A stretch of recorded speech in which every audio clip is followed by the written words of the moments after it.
એ ઐતિહાસિક ચાકડી છે. ભગવાન સ્વામિનારાયણ જ્યારે આ ચાકડી પહેરીને ચાલતા ત્યારે આ ચાકડીના ઘૂઘરીના ઘણકારે હજારો લોકોને સમાધિ થઈ જતી હતી. જે ચાકડીની ઘૂઘરીઓથી સમાધિ થતી હતી એ આ ઐતિહાસિક ચાકડી છે.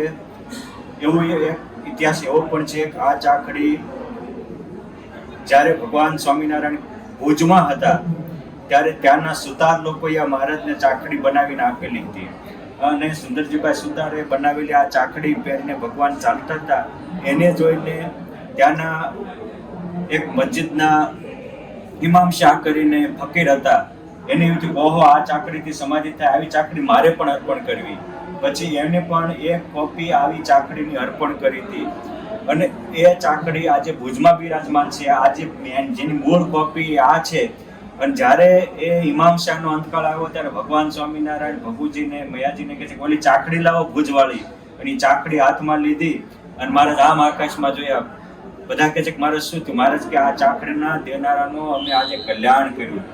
આવા સ્વામિનારાયણ સંપ્રદાયમાં આ ચાકડીઓના ઐતિહાસિક પુરાવાઓ છે. માટે આ ચાકડીના દર્શન કરી આપ ધન્યતાને અનુભવજો. આ પ્રસાદીની ચાકડી અને આ ઇતિહાસ આપણા માટે અમર બની રહે અને આની સ્મૃતિ આપણા પણ અંતકાળનું ભાતું બની રહે એવી પ્રાર્થના. જય સ્વામિનારાયણ.